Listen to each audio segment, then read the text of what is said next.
What's up guys, welcome back with me, Rio Gandhi. Sesuai dengan judulnya, di sini gue pengen bahas gimana caranya gue bisa naikin omset hampir naik 3 kali lipat teman-teman. Kalau misalnya teman-teman lihat di sini, di bulan 5, omset toko klien gue di 73 juta, orderan di 1446. Kemudian dilanjut di bulan 6, itu omsetnya 99 juta, di pesanan 2035. Kemudian di bulan 7 itu naiknya cukup drastis jadi 176 juta ke pesanannya di 3673. Nah, apa sih yang gue lakukan kepada toko klien gue yang ini? Kenapa bisa naik sampai sedrastis ini? Tentu saja gue akan fair banget, gue akan jelasinnya kayak gimana, kemudian gue nggak muluk-muluk, gue akan fair pokoknya. Gue nggak bilang kayak, lu kalau pakai jasa gue, lu pasti naik, kemudian kalau pakai gue yang handle itu pasti naik, enggak juga. Karena semua tergantung juga sama aktivitas yang akan kalian lakukan, kerjasamanya kayak gimana. Dan kenapa gue pengen bahas ini? Karena menurut gue ini bakal jadi pembahasan yang seru banget. Karena cukup menarik ya kenaikannya. Dan dalam waktu kurang dari 2 bulan, bisa dibilang 3 bulan, ini naiknya cukup oke lah ya. Dan sampai sekarang omsetnya ini udah ratusan juta konsisten. Dan gue happy banget. Tapi sebelum itu ada baiknya teman-teman untuk like dulu video ini sebagai bentuk terima kasih dan apresiasi kalian karena gue telah membuat video seperti ini. Jangan pelit untuk like. Gue gak minta apa-apa. Gue gak minta kalian untuk pakai jasa konsultan gue. Gak perlu ikut kelas gue. Gak perlu. Kalian cukup like aja dan dapatkan video-video gratis di channel YouTube gue. Tenang aja. Gue selalu akan memberikan tips and trick karena gue memang bukan jualan seperti ini. Karena gue juga punya toko online. Dan toko online gue ada 5. Jadi menurut gue gak usah lah ya. Karena udah cukup pusing ya. Oke, kita lanjut ya. Nah, bisa gak sih semua toko naik seperti itu? Itu semua tergantung karena level toko, produk jualan, dan demand, marketing promosi sangat mempengaruhi untuk kenaikan toko kamu. Jadi kalau di sini gue bilang bahwa setiap toko itu punya progres yang berbeda-beda. Ada yang naiknya setelah 6 bulan, bahkan gue pernah nemuin toko yang udah fight selama 1-2 tahun, progresnya baru kelihatan di tahun ketiga di awal tahun. Udah 2 tahun tuh jualannya. Tapi itu yang penting kan ujung-ujungnya naik karena mau berproses, tetap berinovasi, tetap berinisiatif untuk membuat tokonya semakin besar. Naik turunnya itu semua tergantung dari kondisi market, tergantung apa yang kita lakukan supaya bisa lebih maksimal. Tapi setiap toko itu punya progresnya masing-masing. Kita nggak bisa bilang kayak, oke, bulan depan harus naiknya segini banyak. Oke, 2 bulan lagi naiknya harus segini banyak. Nggak bisa dipatok seperti itu teman-teman. Tolong hargai proses. Proses itu yang paling penting. Nah, di sini kita bisa lihat dari pesanan 1446 ke 3673. Jadi kalau kita lihat pada tabel di sini memang kenaikannya cukup legit. Tapi jangan lihat dari sini teman-teman. Gue mohon banget kita pelajari apa sih yang gue lakukan. Jangan lihat daripada kenaikan omsetnya. Cuman nanti kalau misalnya gue tidak memperlihatkan orderan naiknya segini banyak, nanti dikiranya gue bohong. Oke, cuman gue hanya mencoba untuk menjelaskan aja biar teman-teman lebih paham. Intinya sih, ya percaya nggak percaya terserah kalian. Karena ya apapun yang gue kasih ke kalian itu berdasarkan experience gue, pengalaman gue. Udah cukup banyak kategori yang gue pegang. Hampir semua kategori udah pernah gue pegang dan cukup menarik. Jadi gue bisa menganalisa, memberikan strategi dan analisis per masing-masing kategori.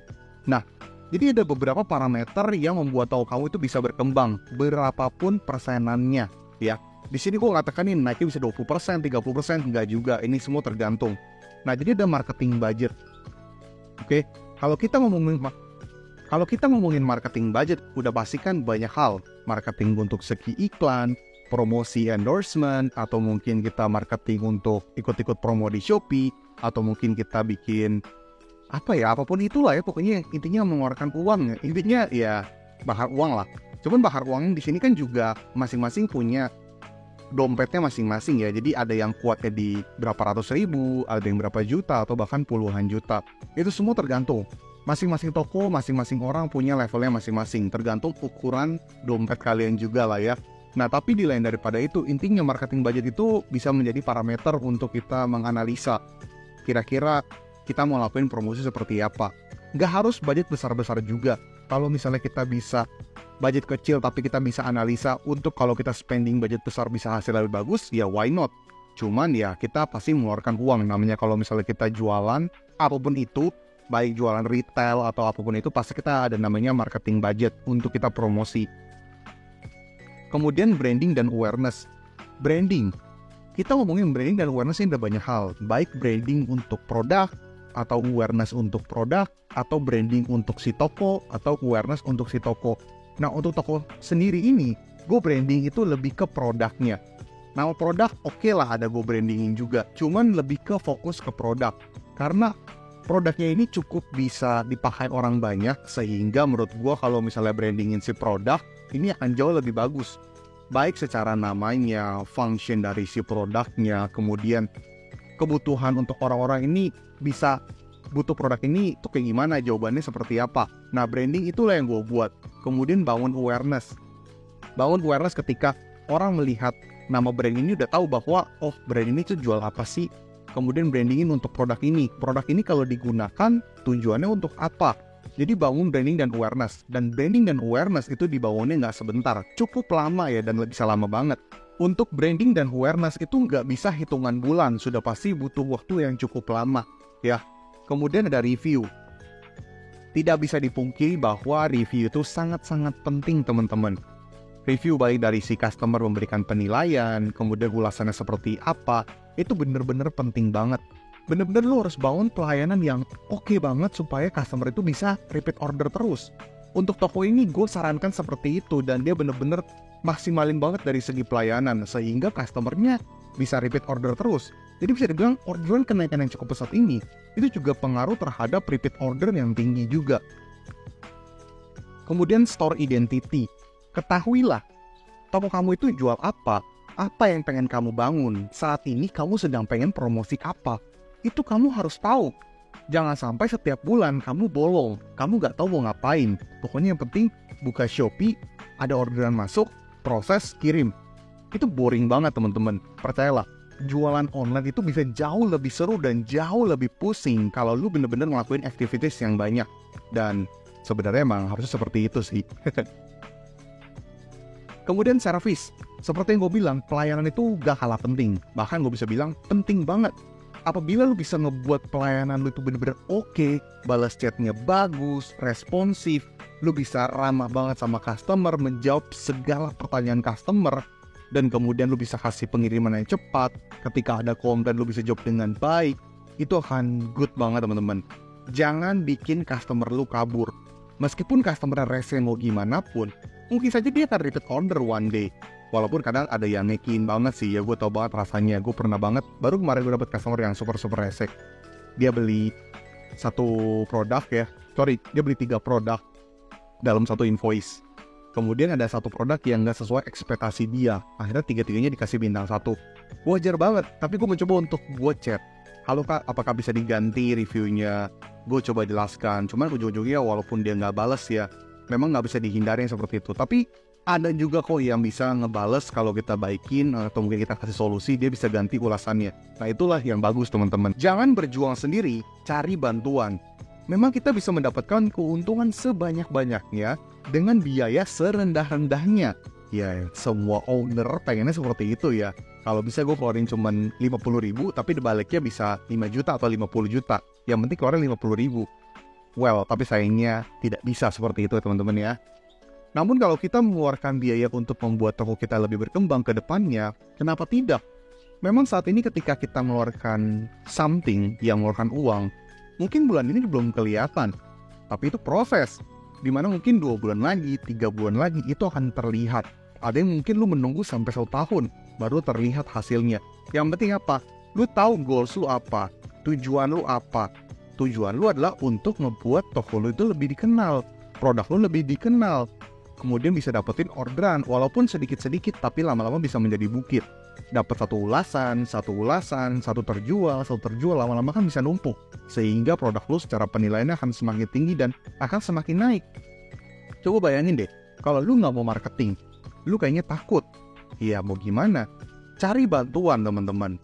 Makanya di sini gue pengen jelasin, ada affiliate marketing. Peran affiliate marketing juga diperlukan agar produk dan toko kamu dapat exposure lebih banyak. Memang mengeluarkan komisi atau memberikan sampel, tapi untuk tujuan branding, why not? Gue bisa bilang bahwa di tahun 2023 ini, peran affiliate marketing itu cukup dahsyat teman-teman ya. Padahal kalau misalnya kalian lihat, di tahun lalu tuh gue udah pernah bahas soal affiliate marketing, dan ternyata di tahun ini, siapa yang tahu? affiliate marketing tuh pertumbuhannya gila banget semenjak ada platform sebelah. Jadi menurut gua peran affiliate memang penting banget. Walaupun kita bisa kasih sampel secara gratis, kan kita ngeluarin modal juga ya. Atau mungkin kita bayar dia untuk jadi affiliate, kemudian dia akan narik komisi lagi. Komisi yang beda-beda ya, tergantung kalian mau kasih komisi berapa. Cuman untuk tujuan exposure dan membuat produk kamu semakin dikenal, bahkan bisa ada yang beli, kenapa enggak? Apa yang kalian takutkan? Toh sama aja. Kalau misalnya kalian iklan abu-abu, kalian nggak ngerti, terus kalian pakai affiliate marketing yang udah pasti mereka promosiin, ya ujung-ujungnya sama-sama aja. Tapi lebih bagus sih kalau misalnya lu udah iklan, lu udah affiliate, dan semua activities lu maksimalin, itu jauh lebih bagus sih. Kemudian strategi dan analis.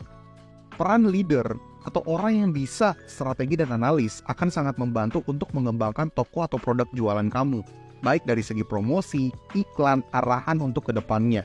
Nah, untuk menemukan sosok leader seperti ini atau mungkin yang bisa analis dan strategi memang agak sulit. Baik mungkin kalian bisa menemukan dari karyawan kalian sendiri, atau mungkin diri kalian sendiri, atau mungkin kalian menggunakan jasa orang lain. Nah, kebanyakan memang klien gua itu nggak tahu di bagian sini. Bingung soal iklan, bingung soal analisa, strategi dan sebagainya, itu mereka bingung. Makanya pakai jasa gua. Dan gue juga nggak ambil semuanya teman-teman. Fun fact-nya, gue nggak ambil semua klien teman-teman, karena memang gue limitin, jadi terbatas banget. Jadi memang nggak semua toko gue terimain teman-teman. Jadi peran leader itu sangat penting. Jadi kalau lu gak punya tim, ya udah lu diri lu sendiri yang harus memberikan strategi. Lu yang ngasih tahu soal promosi mau kayak gimana ke depannya, supaya toko lu gak diem aja, tim lu gak diem aja, kayak gitu. Kemudian teamwork. Jangan lupakan tim kamu, bangun teamwork yang baik. Bukan hanya sekedar mengerjakan job desk-nya, tapi buat tim kamu bisa inisiatif dan inovatif untuk memberikan ide dan action. Oke? Jadi kalau misalnya kita ngomong teamwork, gue juga punya karyawan. Klien-klien gue ada yang punya karyawan dan ada juga yang tidak. Namun kalau lu bisa bangun teamwork yang bagus, itu kan benar-benar mantep banget. Jangan buat karyawan lu tuh kerja itu doang. Memang itu job desk mereka. Tapi biarkan mereka bisa mengeluarkan ide. Kasih mereka kebebasan untuk mengeluarkan ide. Kasih ide inovatif, inisiatif, itu penting banget. Karena terkadang kita tidak memikirkan sesuatu marketing, tapi mungkin karyawan kita ada mikirin, dan dia pengen ngeluarin ide, tapi kita nggak kasih, atau mungkin kita nggak nanya. Terkadang karyawan itu bisa membantu kita juga teman-teman, dan pastikan dapet tim juga yang bisa memberikan ide dan action juga. Ide doang boleh lah, at least ada kasih masukan, tapi kalau misalnya bisa sambil diiringi dengan action, lebih bagus. Fokus pada produk dan performa. Fokus untuk membesarkan produk jualan kamu, kemudian bangun reputasi yang bagus. Baik dari segi produk, penilaian dan ulasan, toko, kecepatan pengiriman, dan respon chat. Semua toko ingin omset dan ordernya naik, tapi kebanyakan mereka tidak mau terjun. Malas memikirkan strategi dan mengandalkan karyawan. Tanpa melakukan apapun, jadilah sosok leader yang hebat. Jadi teman-teman, memang peran leader itu penting. Oke, leader itu penting sekali ya. Oke. Namun di lain daripada itu, memang kita harus fokus juga terhadap produk dan performa toko. Lu udah tahu nih produk mana yang pengen lu naikin, lu udah tahu produk mana yang pengen lu boost. Gue pun udah tahu di toko klien gue ini produk mana yang pengen gue boosting. Dan ketika gue boosting, gue meminta dia untuk benar-benar ngejaga performanya. Jangan sampai kena penalti, jaga pengiriman, kalau bisa ramah kepada si customer, dan gue akan memberikan tips-tips atau masukan-masukan apa aja yang bisa sekiranya diomongin ke si customer supaya ya customer-nya jadi lebih happy. Kalau misalnya customer happy, dia bisa repeat order lagi atau bisa memberikan ulasan yang bagus. Nah inilah hal-hal yang harus kalian bangun. Memang terdengarnya kayak sepele gitu doang. Percayalah teman-teman, itu jauh lebih pusing kalau lu praktekin. Dan mikirin strategi itu udah banyak sekali. Analisa itu pusing banget. Apalagi kalau misalnya produk lu banyak, itu benar-benar kayak makan waktu banget. Belum lagi ngeliatin iklan, belum lagi mikirin promosi, belum lagi urusin customer service. Customer satu-satu dibalas seperti apa, cara treatmentnya gimana, packingannya. Itu benar-benar ribet banget teman-teman. Jualan online sekarang itu benar-benar kompleks. Jadi kalau lu benar-benar mau gede tokonya, maksimalin dalam hal tersebut. Apapun yang gue kasih di video gue, itu berdasarkan pengalaman gue. Kalau kalian mau ikutin boleh, kalau enggak juga gak apa-apa. Karena masing-masing seller punya caranya masing-masing. Cuman inilah cara gue. ini yang gue bangun untuk toko-toko klien gue. Untuk toko pribadi gue juga sama. Sehingga ya lancar-lancar aja orderannya. Di luar dari market sedang loyo ya. Kayak di bulan September ini agak-agak loyo, tapi tetap ada toko-toko yang naik juga. Nah, terima kasih sudah menonton video ini sampai habis, sampai di detik ini. Gue bener-bener very appreciated kepada teman-teman semua di sini yang udah nonton video sampai detik ini tanpa skip, apalagi tidak skip iklan juga. Itu nice banget. Gak lupa untuk like juga, dan jangan lupa untuk tinggalkan komen sebanyak-banyaknya, karena kemungkinan besar dalam waktu dekat gue akan buatin video Q&A ya. Jadi kalian tolong komen sebanyak-banyaknya, apapun itu pertanyaan kalian silahkan komen aja, karena gue harus happy banget. Jujur dari gue pribadi Rio Gandhi, kalau gue lagi ngebuat video itu banyak yang like, banyak yang komen, itu gue bener-bener happy banget. Gue udah bilang, kalian gak usah beli apapun dari gue, gak usah beli kelas gue, gak usah ikut jasa gue, itu gak usah, karena gue juga punya toko pribadi, dan ya gue fine-fine aja, jadi gue gak butuh di arah sana. Yang penting kalian bisa mendapatkan ilmu secara gratis, kalian happy, gue juga happy, sama-sama saling belajar. Kalian kalau ada masukan boleh komen, atau kalian punya cerita juga boleh komen, karena gue dapat something juga dari kalian. Yang penting kalian jangan lupa tinggalkan like yang banyak, komen. Sekali lagi gue ucapkan terima kasih, jangan lupa like, komen, dan subscribe buat teman di sini yang pengen join grup Telegram. Sekali lagi gue ucapkan terima kasih, jangan lupa like, komen, dan subscribe buat teman di sini yang pengen join grup Telegram gue. Silahkan join, linknya di deskripsi. Dan yang pengen beli digital course gue bisa ke desti.store/RioGandhi. Dan yang pengen nanya-nanya soal jasa konsultan, atau offline meeting, atau face to face online, atau offline meeting, itu bisa hubungi nomor yang ini. Oke? Nomor itu teman-teman ya, itu khusus untuk pertanyaan-pertanyaan mengenai jasa-jasa konsultan, atau face to face, atau apapun itulah. Oh yes, semoga dengan video ini dapat membantu kalian, dan kalian boleh request apapun di kolom komentar. Rio Gandhi, peace out.